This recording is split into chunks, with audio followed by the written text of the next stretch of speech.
Alassane Ouattara vous avait promis le paradis, c'est à présent une réalité.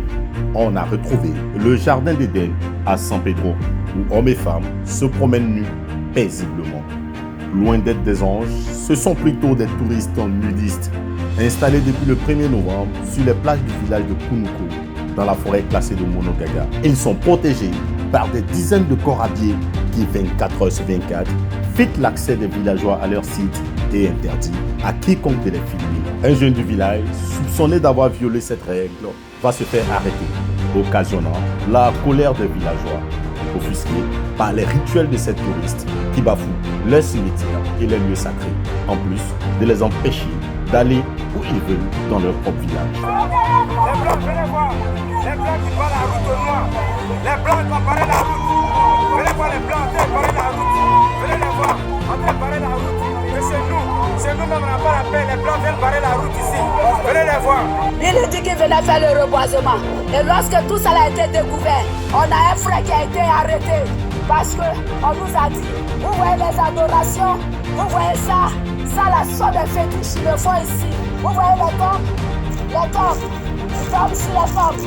Vous voyez, est-ce que ça peut se faire dans un pays de liberté, un pays où les Ivoiriens ont le pouvoir s'exprimer. Chez nous, ici à Kounoukou, on ne peut pas s'exprimer. Lorsque nous nous exprimons, nous sommes tous des prisonniers. Si des mains obscures veulent cacher cette affaire, c'est peine perdue. Voilà les images exclusives de ces nudistes en villégiature. Pour les filmer en caméra cachée, on s'est fait passer pour des ouvriers durant des jours dans le village pour tromper la vigilance des forces de l'ordre et voir ce spectacle qui porte atteinte aux mœurs des populations locales. Ça fait tellement honte que on ne sait même pas comment parler de ça. Voilà. Parce qu'un joli village comme Kounoukou, avoir des étrangers qui viennent se déshabiller nus, c'est décevant. Et le chef du village, il fait de ce qu'il veut de notre village. Il fait de ce qu'il veut de notre village. Il se permet à accepter, signer des contrats avec un Libanais qu'on appelle Bilal, qui nous amène des sauvageries chez nous au village. Parfois même les enfants de 12 ans me parlent de ça. Et aujourd'hui, là, ça fait honte. Hier, c'est parti au funérailles dans un autre village voisin qui est Popoko. Mais là-bas, moi, je ne peux même pas soulever ma tête même pour parler. On me dit mon village, c'est un village de Oubi. Derrière cette affaire de mœurs, nous allons vous révéler, après 3 mois d'enquête, un véritable scandale au sommet de l'État.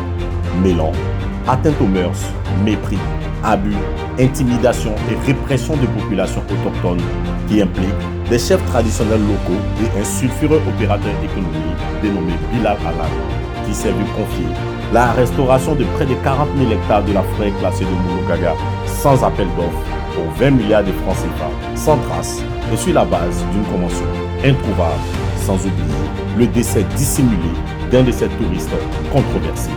Un grand n'importe quoi autour de la mise en œuvre d'un projet pourtant noble pour l'environnement à l'heure de la COP29, la restauration de la forêt classée de Monogaga, détruite à 90%.